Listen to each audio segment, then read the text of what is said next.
I wish we could do what they do in Gertrude. They sure know how to say happy birthday to you.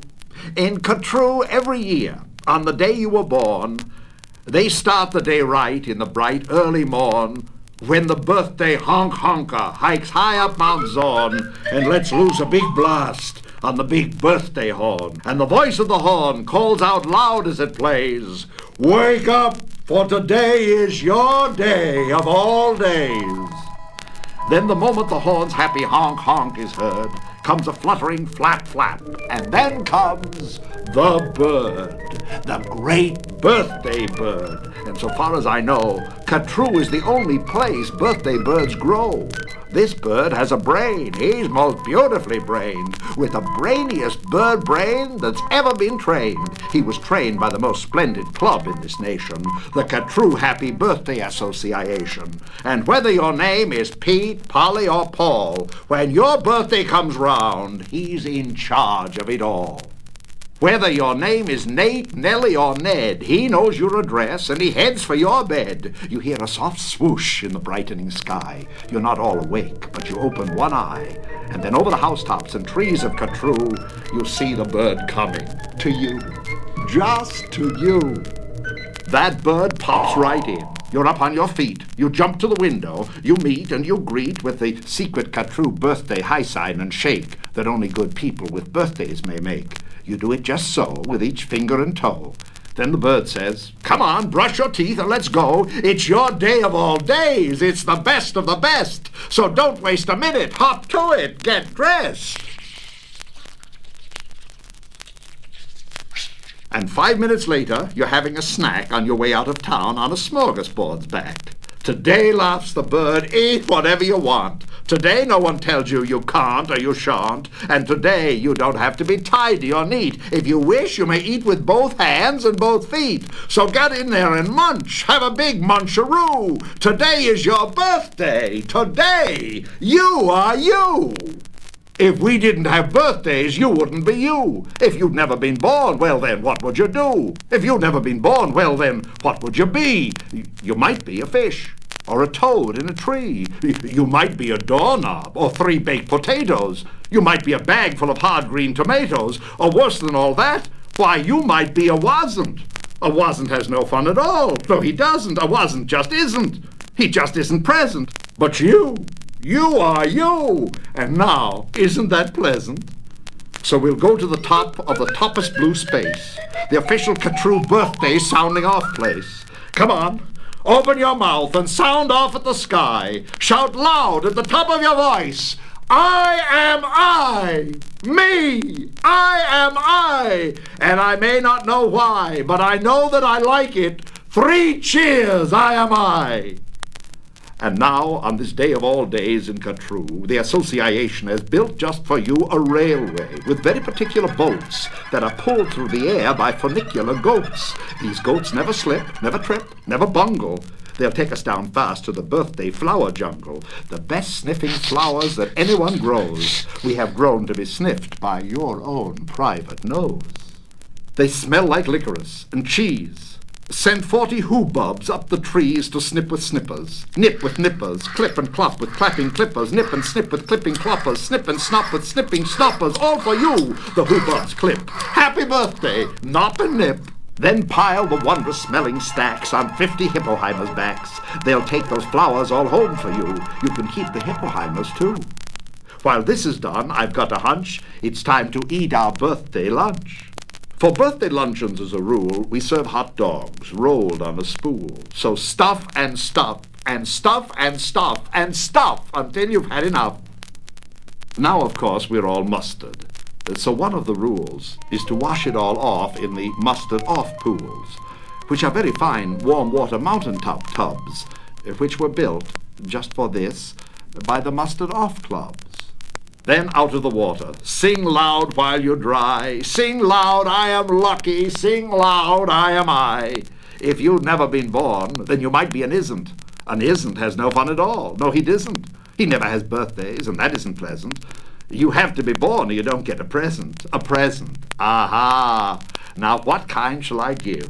Why, the kind you'll remember as long as you live. Would you like a fine pet? Well, that's just what you'll get. I'll get you the fanciest pet ever yet. As you see, we have here in the heart of our nation the official Gertrude birthday pet reservation. From east of the eastest to west of the westest, we've searched the whole world just to bring you the bestest. They come in all sizes, small, medium, tall. If you wish, I'll find you the tallest of all. To find who's the tallest, we start with the smallest. We start with the smallest. Then what do? We line them all up, back to back, 2 by 2, taller and taller, and when we are through, we finally will find one who's taller than who. But you have to be smart and keep watching their feet, because sometimes they stand on their tiptoes and cheat. And so, from the smaller, we stack 'em up taller and taller and taller and taller and taller. And now, here's the one who is taller than all. He's yours. He's all yours. He's the very top tallest. I know you'll enjoy him. He's the tallest of allest. I'll have him shipped home to you, birthday express. That costs quite a lot, but I couldn't care less. Today is your birthday. Today you are you. So what if it costs me $1,000 or $2? Today is your birthday. You get what you wish. You also might like a nice time-telling fish. So I'll send Diver Gets, and I'll send Diver Gits, deep under the sea in their undersea kits. In all the wide world there are no better pets than the time-telling fish that gets and gets. But speaking of time, why, good gracious alive, that time-telling fish says it's 4:45. I had no idea it was getting so late. We have to get going. We have a big date. And so, as the sunset burns red in the west, comes the night of the day of the best, the night of all nights in Gertrude. So according to rule, what we usually do is saddle up 2 hooded klopfers named Alice and gallop like mad to the birthday palace. Your big birthday party soon starts to begin in the finest palace you've ever been in. Now this birthday palace, as soon you will see, has exactly 9,403 rooms to play games in. 12 halls for brass bands, not counting the 53 hamburger stands. And besides all of that, there are 65 rooms just for keeping the sweeping up afterwards brooms. Because after your party, as well you may guess, it will take 20 days just to sweep up the mess. First we're greeted by drummers who drum as they come. And next come the strummers who strum as they come. And the drummers who drum and the strummers who strum are followed by zummers who come as they zum. Just look at those zummers. They're sort of like plumbers. They come along humming with heads in their plumbing, and that makes the music that zummers call zumming. All of this beautiful zumming and humming and plumbing and strumming and drumming and coming, all of it, all is for you. Look!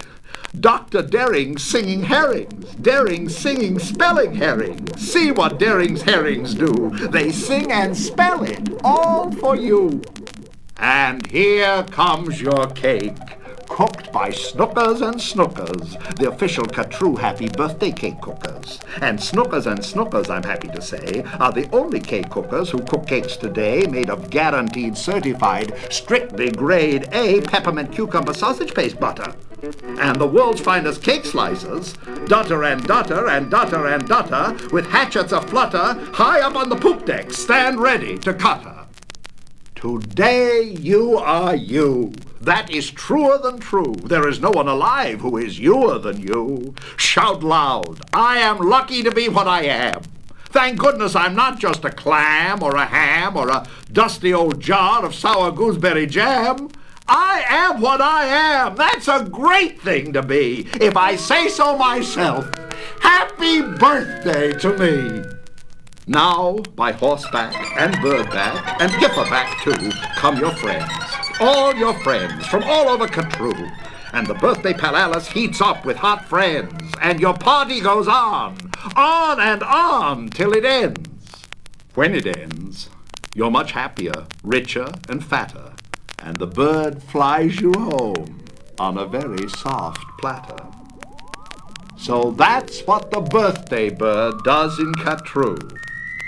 And I wish I could do all these great things for you.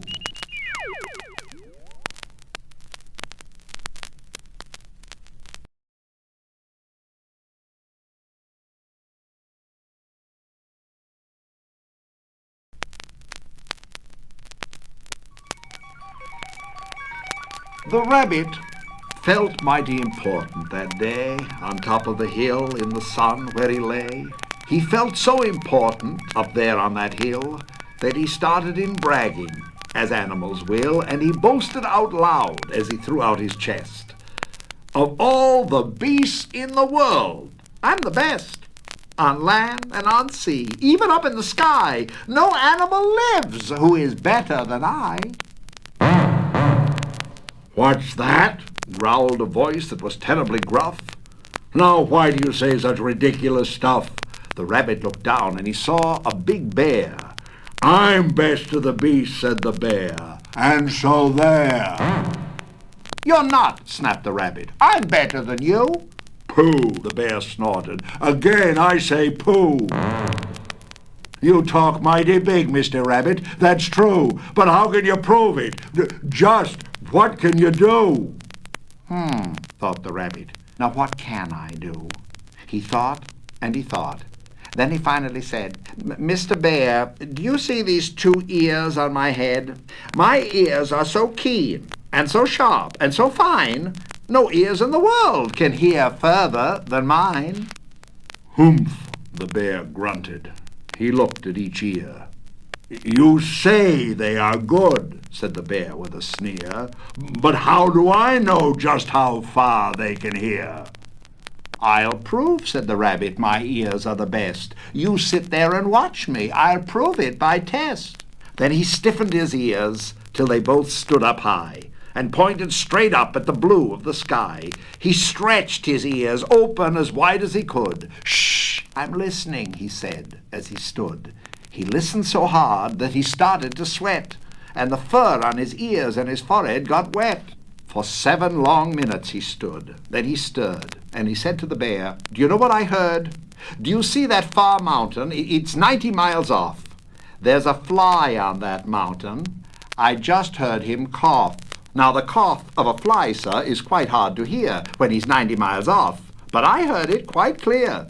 So you see, bragged the rabbit, it's perfectly true that my ears are the best, so I'm better than you. The bear, for a moment, just sulked as he sat, for he knew that his ears couldn't hear things like that. This rabbit, he thought, made a fool out of me. Now I've got to prove that I'm better than he. So he said to the rabbit, You hear pretty well. You can hear 90 miles. But how far can you smell? I'm the greatest of smellers, he bragged. See my nose? This nose on my face is the finest that grows. My nose can smell anything, both far and near. With my nose, I can smell twice as far as you hear. You can't, snapped the rabbit. I can, growled the bear, and he stuck his big nose way up high in the air. He wiggled that nose, and he sniffed, and he snuffed. He waggled that nose, and he whiffed, and he wuffed. For more than 10 minutes he snaffed and he snuffed. Then he said to the rabbit, I've smelled far enough. All right, said the rabbit. Come on now and tell exactly how far is the smell that you smell. Oh, I'm smelling a very far smell, said the bear. Way past that fly on the mountain out there. I'm smelling past many great mountains, beyond 600 miles more to the edge of a pond. And way, way out there by the pond you can't see is a very small farm. On the farm is a tree. On the tree is a branch. On the branch is a nest, a very small nest, where 2 tiny eggs rest. 2 hummingbird eggs, only half an inch long. But my nose, said the bear, is so wonderfully strong, my nose is so good that I smelled without fail that the egg on the left is a little bit stale. And that is a thing that no rabbit can do. So you see, the bear boasted, I'm better than you. My smell is so keen that it just can't be beat. What's that? Called a voice from way down by his feet. The bear and the rabbit looked down at the sound, and they saw an old worm crawling out of the ground. Now, boys, said the worm, you've been bragging a lot. You both think you're great, but I think you're not. You're not half as good as a fellow like me. You hear and you smell, but how far can you see? Now I'm here to prove to you big boasting guys that your nose and your ears aren't as good as my eyes. And the little old worm cocked his head to one side, and he opened his eyes, and he opened them wide, and they looked far away with a strange sort of stare, as if they were burning two holes in the air. The eyes of that worm almost popped from his head. He stared half an hour till his eyelids got red. "That's enough," growled the bear. "Tell the rabbit and me just how far did you look, and just what did you see?"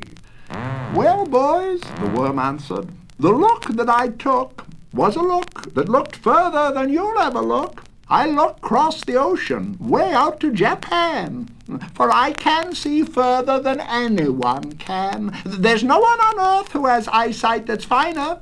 I looked past Japan, then I looked across China, I looked across Egypt, then took a quick glance across the two countries of Holland and France.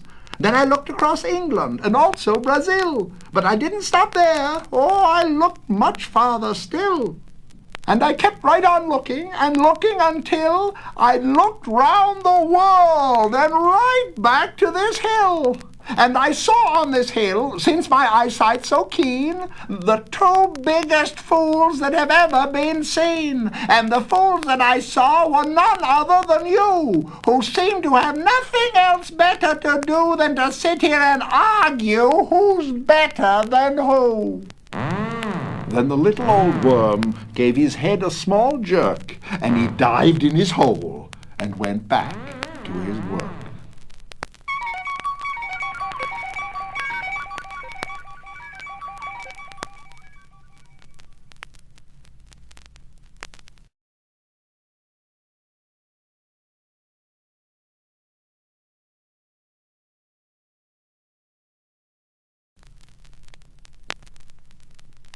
There once was a girl bird named Gertrude McFuzz, and she had the smallest plain tail ever was, one droopy droop feather.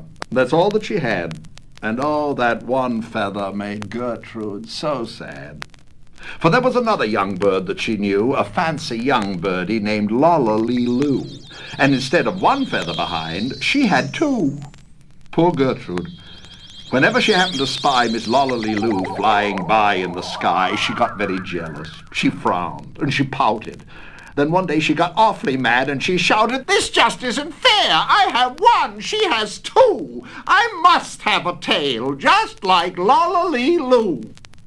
So she flew to her uncle, a doctor named Dake, whose office was high in a tree by the lake, and she cried, "Uncle Doctor, oh please, do you know of some kind of a pill that will make my tail grow?"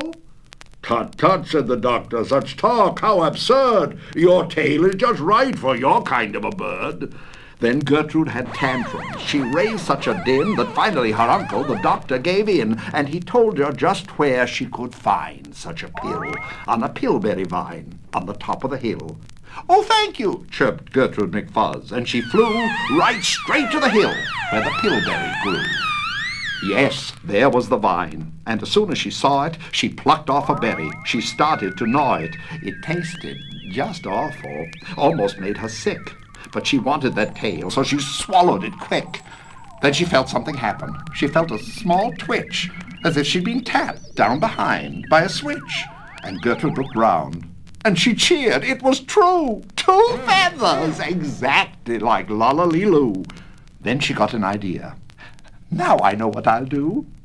I'll grow a tail better than Lollaloo. These pills that grow feathers are working just fine. So she nibbled another one off of the vine. She felt a new twitch. Then Gertrude yelled, "Whee! Miss Lolla has only just 2. I have 3. When Lollaloo sees this beautiful stuff, she'll fall right down flat on her face, sure enough. I'll show her who's pretty, I certainly will. Why, I'll make my tail even prettier still." She snatched at those berries that grew on that vine. She gobbled down 4, 5, 6, 7, 8, 9. And she didn't stop eating young Gertrude McFuzz till she'd eaten 3 dozen. That's all that there was. Then the feathers popped out, with a zang, with a zing. They blossomed like flowers that bloom in the spring, all fit for a queen.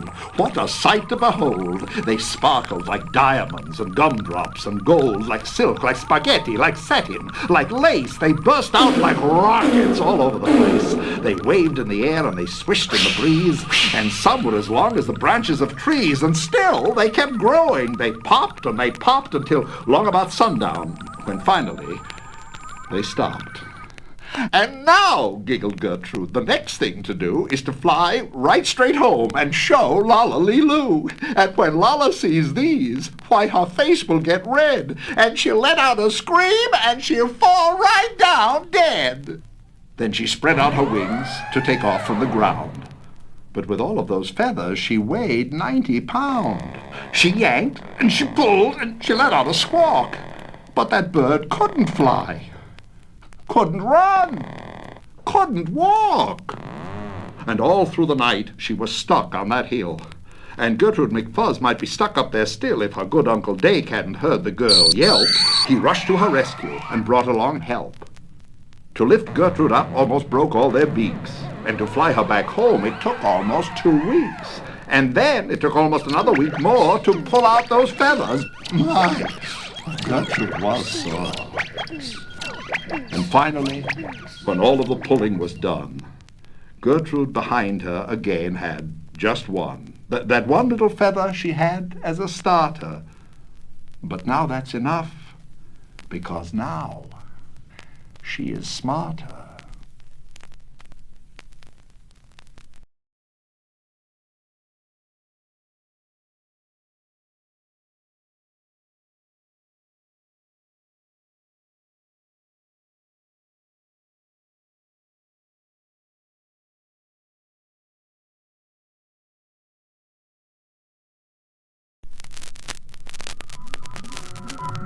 "I don't like to brag, and I don't like to boast," said Peter T. Hooper. "But speaking of toast, and speaking of kitchens, and ketchup, and cake, and kettles, and stoves, and well, I don't like to brag, but I'm telling you, Liz, that speaking of cooks, I'm the best that there is.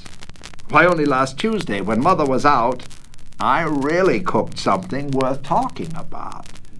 You see, I was sitting here, resting my legs, and I happened to pick up a couple of eggs, and I sort of got thinking, it's sort of a shame that scrambled eggs always taste always the same.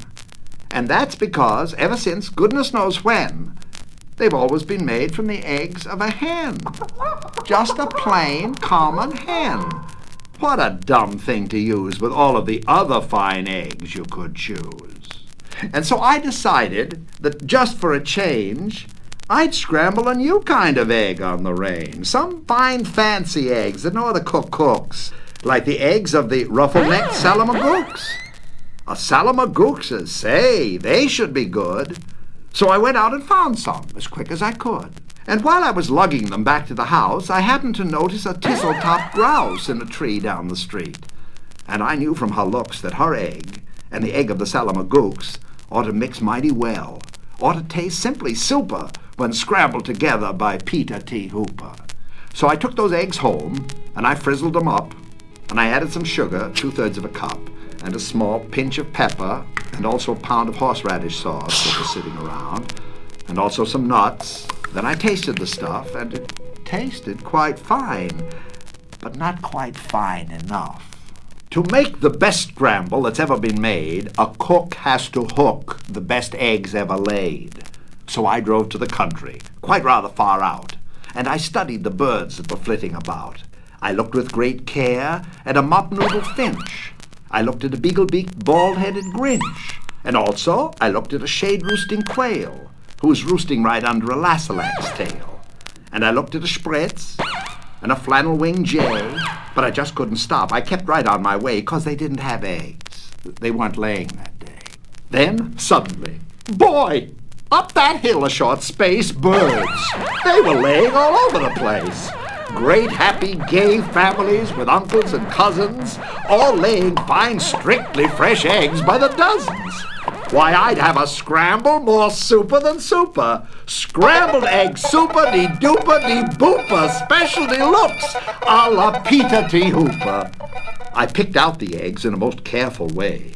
I only picked those that I knew were grade A. I only took eggs from the very best fowls. So I didn't take eggs from the twiddler owls, because I knew that the eggs of those fellows who twiddle taste sort of like dust from inside a bass fiddle. I went for the kind that are mellow and sweet, and the world's sweetest eggs are the eggs of the queen, which is due to those very sweet trout which they eat. And those trout, well, they're sweet because they eat only wogs, and wogs, after all, are the world's sweetest frogs. And the reason they're sweet is, whenever they lunch, it's always the world's sweetest bees that they munch. And the reason no bees can be sweeter than these, they only eat blossoms off beezelnut trees. And these beezelnut blossoms are sweeter than sweet, and that's why I nabbed several eggs from the queen. But I passed up the eggs of a bird called a strudel, who's a sort of a stork, but with fur like a poodle.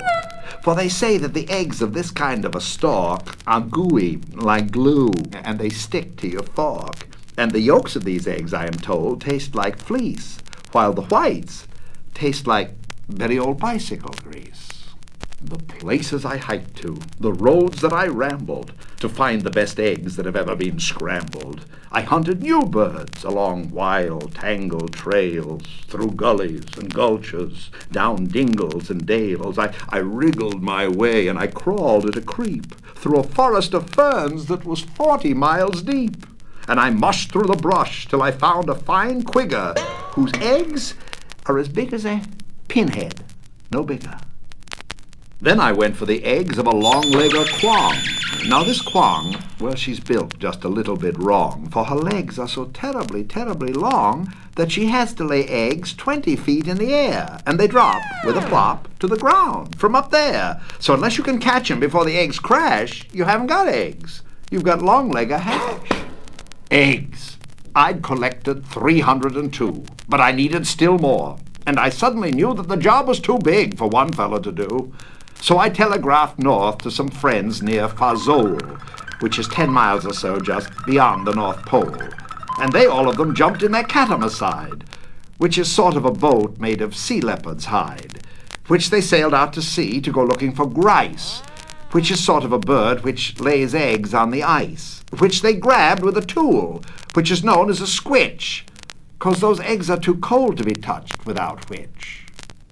And while they were sending those eggs, I got word of a bird that does something that's almost unheard of. It's hard to believe, but this bird, called the pelf, lays eggs that are 3 times as big as herself. How that pelf ever learned such a difficult trick, I never found out.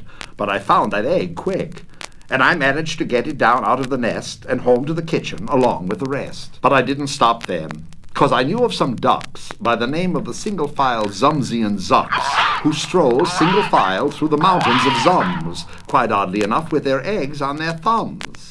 And some fellows in Zums, whom I happen to know, just happened to capture 1,000 or so, and they wrapped up the eggs, and they mailed them by air, marked special delivery, handle with care.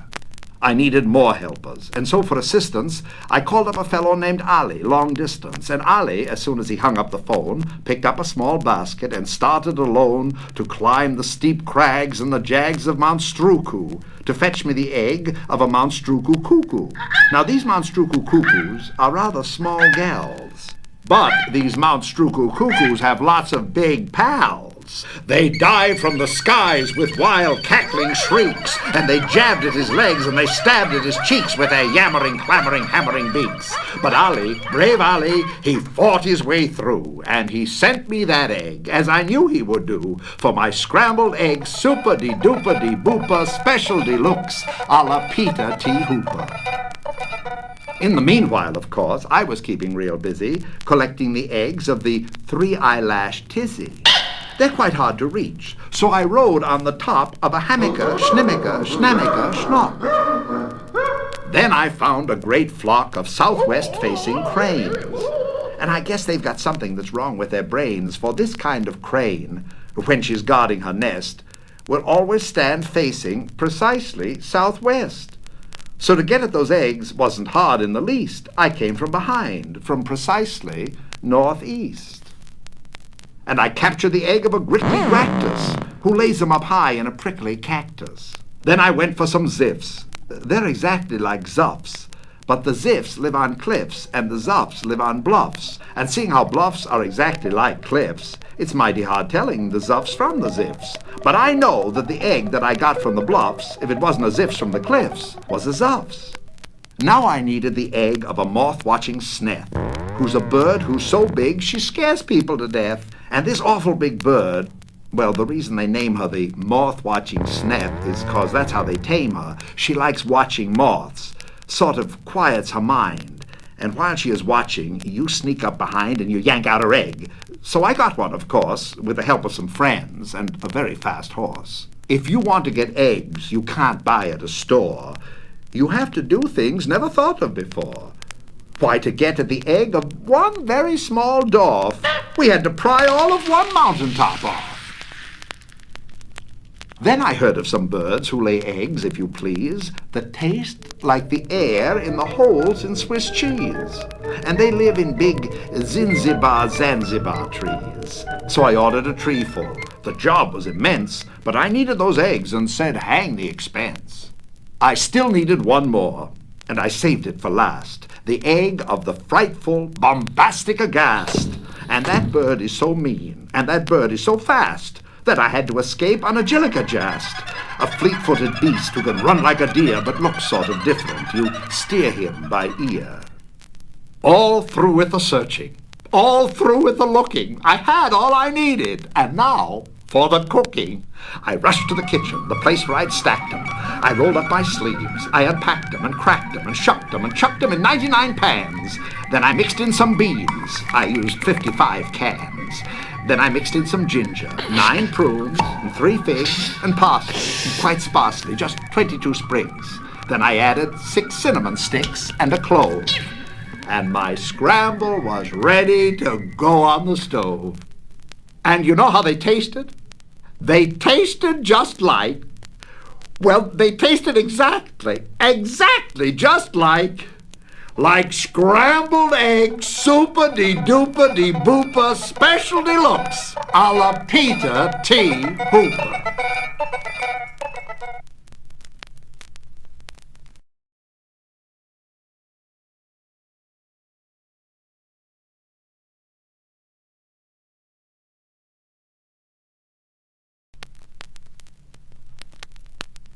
When I leave home to walk to school, Dad always says to me, Marco, keep your eyelids up and see what you can see. But when I tell him where I've been and what I think I've seen, he looks at me and sternly says, your eyesight's much too keen. Stop telling such outlandish tales. Stop turning minnows into whales. Now what can I say when I get home today? All the long way to school and all the way back, I've looked and I've looked and I've kept careful track, but all that I've noticed, except my own feet, was a horse and a wagon on Mulberry Street. That's nothing to tell of. That won't do, of course. Just a broken-down wagon that's drawn by a horse. That can't be my story. That's only a start. I'll say that a zebra was pulling that cart. And that is a story that no one can beat when I say that I saw it on Mulberry Street. Yes, the zebra is fine, but I think it's a shame. Such a marvelous beast with a cart that's so tame. The story would really be better to hear if the driver I saw were a charioteer. A gold and blue chariot, something to meet, rumbling like thunder down Mulberry Street. No, it won't do at all. A zebra's too small. A reindeer is better. He's fast and he's fleet, and he'd look mighty smart on old Mulberry Street. Hold on a minute. There's something wrong. A reindeer hates the way it feels to pull a thing that runs on wheels. He'd be much happier instead if he could pull a fancy sled. A reindeer and a sleigh. Say, anyone could think of that. Jack or Fred or Joe or Nat. Say even Jane could think of that. But it isn't too late to make one little change. A sleigh and an elephant. There's something strange. I'll pick one with plenty of power and size. A blue one with plenty of fun in his eyes. And then, just to give him a little more tone, have a Rajah with rubies perched high on a throne. Say, that makes a story that no one can beat when I say that I saw it on Mulberry Street. But now I don't know. It still doesn't seem right. An elephant pulling a thing that's so light would whip it around in the air like a kite. But he'd look simply grand with a great big brass band. A band that's so good should have someone to hear it, but it's going so fast that it's hard to keep near it. I'll put on a trailer. I know they won't mind if a man sits and listens while hitched on behind. But now, is that fair? Is it fair what I've done? I'll bet those wagons weigh more than a ton. That's really too heavy a load for one beast. I'll give him some helpers. He needs two, at least. But now what worries me is this. Mulberry Street runs into Bliss. Unless there's something I can fix up, there'll be an awful traffic mix-up. It takes police to do the trick, to guide them through where traffic's thick. It takes police to do the trick. They'll never crash now. They'll race at top speed with Sergeant Mulvaney himself in the lead. The mayor is there, and he thinks it is grand, and he raises his hat as they dash by the stand. The mayor is there, and the aldermen, too, all waving big banners of red, white, and blue. And that is a story that no one can beat when I say that I saw it on Mulberry Street. With a roar of its motor, an airplane appears and dumps out confetti while everyone cheers. And that makes a story that's really not bad, but it still could be better. Suppose that I add a Chinaman who eats with sticks, a big magician doing tricks, a 10-foot beard that needs a comb. No time for more, I'm almost home. I swung round the corner and dashed through the gate. I ran up the steps and I felt simply great, for I had a story that no one could beat, and to think that I saw it on Mulberry Street.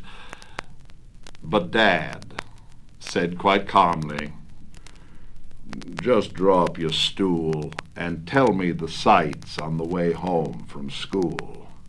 There was so much to tell, I just couldn't begin. Dad looked at me sharply and pulled at his chin. He frowned at me sternly from there in his seat. Was there nothing to look at?